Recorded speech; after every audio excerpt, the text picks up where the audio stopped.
Hello दोस्तों, एक और बेहतरीन सा कॉन्सेप्ट आपके सामने अगले 10 मिनटों में हम रखने वाले हैं।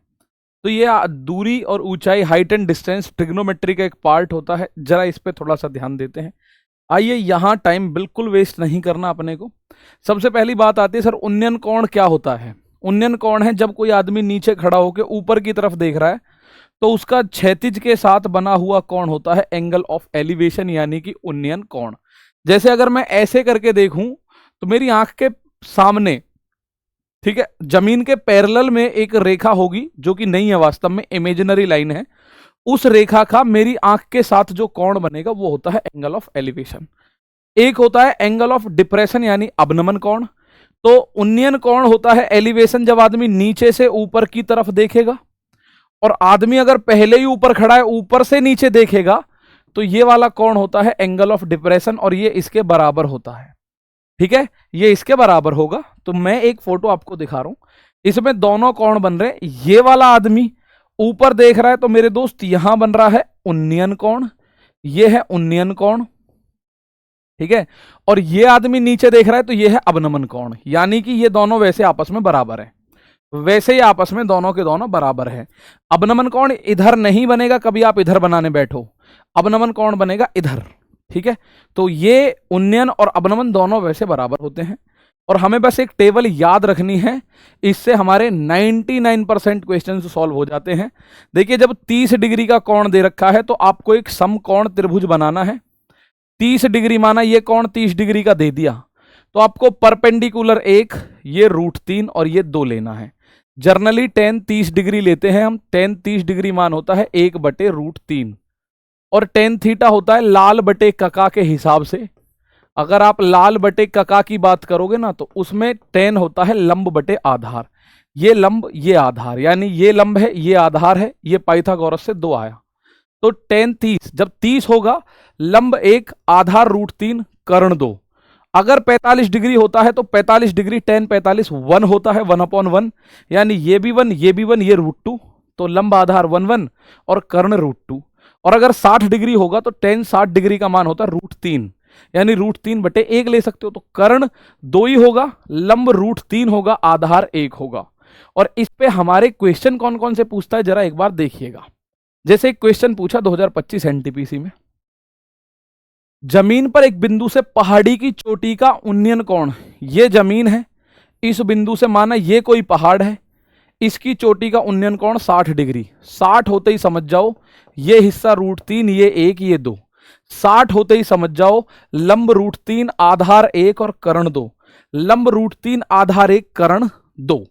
अब वो कह रहा है पहाड़ी की ऊंचाई 171 है, यानी ऊंचाई √3 का मान 171 दे दिया। पूछा क्या है, बिंदु से पहाड़ी की चोटी की दूरी, या बिंदु है इससे पहाड़ी की चोटी की दूरी पूछिए भाई, यानी ये वाली लंबाई पूछिए। तो 2 का मान बताना है, √3 का मान दे रखा है, 2 का मान मुझे बताना है।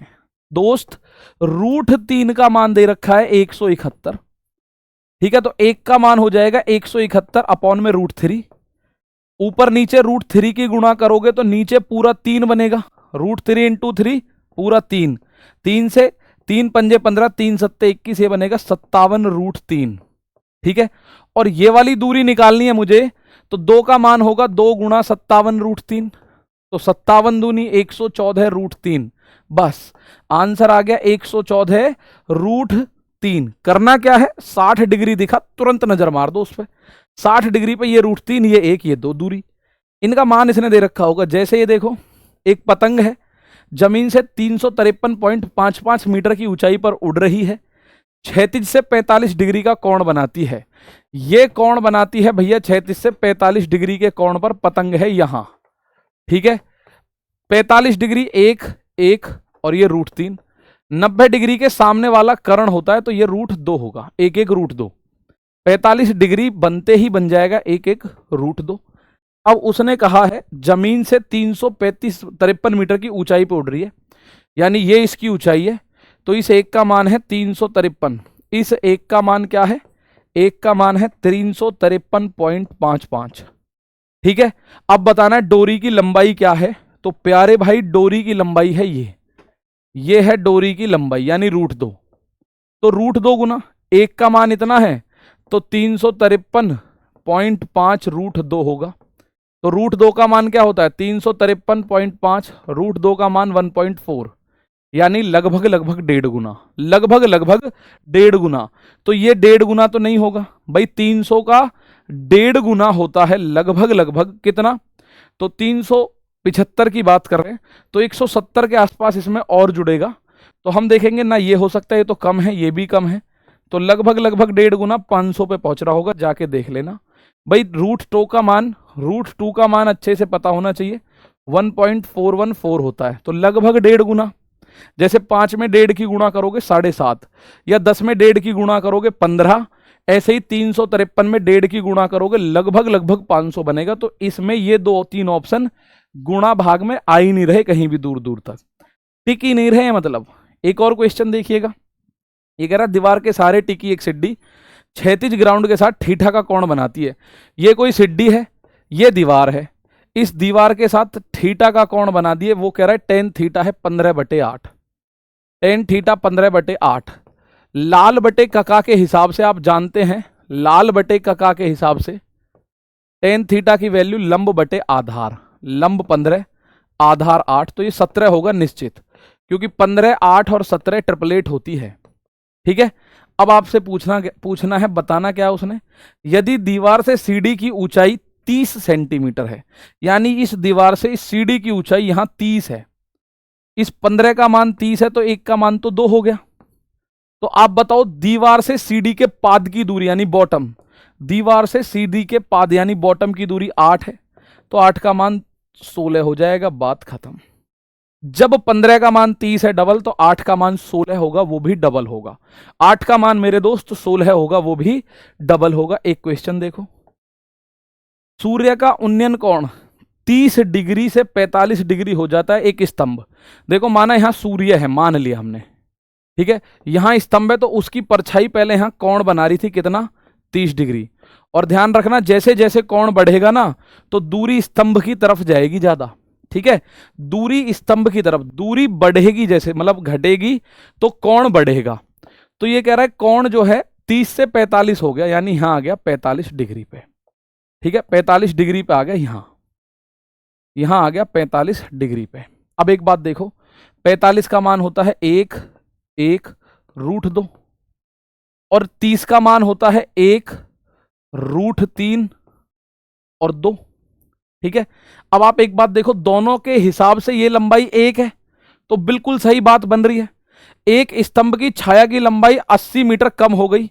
मैं कह रहा हूं छाया की लंबाई पहले रूट 3 थी, अब कितनी कम हुई, रूट 3 माइनस 1 कम हो गई भैया।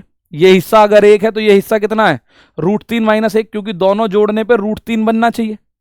तो 80 मीटर कम वो बता रहा है, हम कह रहे रूट 3 माइनस 1 कम हुई है, तो रूट 3 माइनस 1 का मान हो गया 80।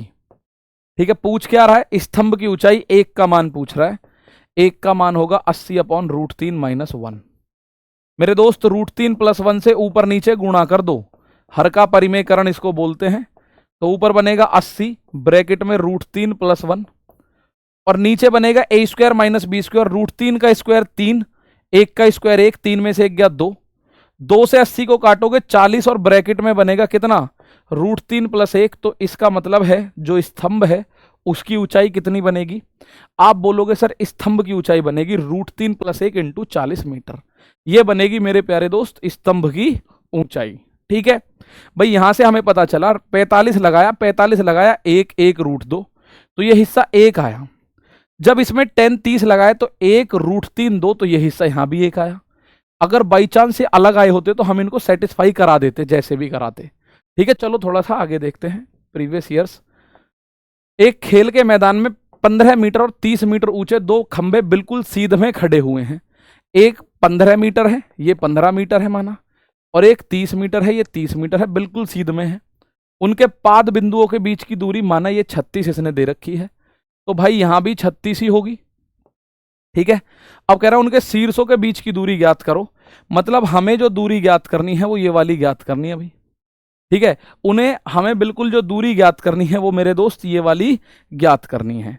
ठीक है, तो अब एक बात बताओ, खेल के मैदान में 15 मीटर और 30 मीटर ऊंचे 2 खंभे बिल्कुल सीध में खड़े हुए हैं, यदि उनके पाद बिंदुओं के बीच की दूरी है 36 मीटर, उनके पाद बिंदुओं के बीच की दूरी 36 मीटर है, तो उनके शीर्षों के बीच की दूरी ज्ञात करो। अगर ये 15 है तो ये भी 15 ही होगा भाई। सुनो भाई, ये 15 है तो ये वाला हिस्सा भी 15 होगा। टोटल ओवरऑल ये 30 है, ये वाला हिस्सा 15 है तो ये भी 15 है। अब 15 36 ट्रिपलेट लगाओ, ट्रिपलेट लगाओ तो हमें पता है भैया 5 12 13 एक ट्रिपलेट होती है। तो 5 का 3 गुना 15, 12 का 3 गुना 36, 13 का 3 गुना 39, ये भी ट्रिपलेट होगी। 15 36 ये रहे तो ये 39 होगी। इनके बीच की दूरी कोई कोण की जरूरत नहीं, कोई कुछ की जरूरत नहीं, तो ये हो जाएगी 39 मीटर, 39 मीटर। एक क्वेश्चन और देख लेते हैं। ये जो पेड़ का आ जाता है कई बार, टूटे हुए पेड़ का शीर्ष पेड़ की जड़ से 45 मीटर की दूरी पर, माना ये कोई पेड़ है, यहां से ये पेड़ माना टूट गया, यहां से टूट के ये ऐसे गिरा और ये जड़ से 45 मीटर की दूरी पर गिरा जाके, और भूमि के साथ कुल पेड़ जो है 60 डिग्री का कोण बनाता है। 60 डिग्री मतलब ये हिस्सा √3, ये हिस्सा 1, ये 2। 90 डिग्री के सामने वाला कर्ण हमेशा 2 बनेगा, उसमें कर्ण हमेशा 2 बनेगा उस केस में, ठीक है। तो अब इस 1 का मान तो 45 दे ही रखा है, ये रहा ना 1 है इस हिस्से की वैल्यू, 1 का मान 45। तो पेड़ की कुल ऊंचाई क्या होगी? अब भैया ये भी पेड़ की ऊंचाई और ये भी पेड़ की ऊंचाई है, क्योंकि पेड़ तो पूरा है ना ऊपर तक, यहां से टूट के इधर चला गया। पेड़ की कुल ऊंचाई है, पेड़ कुल ऊंचाई है √3 + 2। √3 का मान होता है भाई, √3 का मान होता है 1.732। तो 1.732 + 2 ये हो जाएगा 3.732 का मान चाहिए। 1 का मान 45 है। तो मेरे दोस्त यहां से एक बात समझो, 45 दूनी 90 हासिल 9, 45 दिया 135, 135 और 9 144 हासिल लगा 14, 45 सत्ते तो 7 पंजे 35 का 5 हासिल 3 और 7 चौक 28, 3 31, यानी 5 और 4 9 हासिल लगेगा कितना 31 और 1 32 लगा हासिल।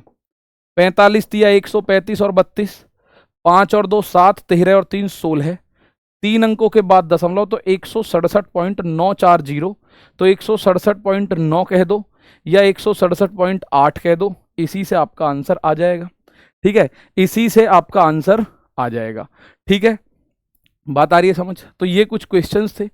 एक क्वेश्चन ये रहा, इसको आप होमवर्क में मुझे इसका कमेंट बॉक्स में आंसर बताइएगा, इसका आंसर क्या होना है। तो ये कुछ बेसिक क्वेश्चंस थे जिनसे आपका आंसर आ सकता है आसानी से। वो टेबल याद कर लेना, लंबाधार कर्ण वाली, ठीक है। थैंक यू दोस्तों, नमस्कार। तो कैसी रही है वीडियो ज़रूर बताना, और आगे की वीडियो में फिर मिलते हैं। Bye bye.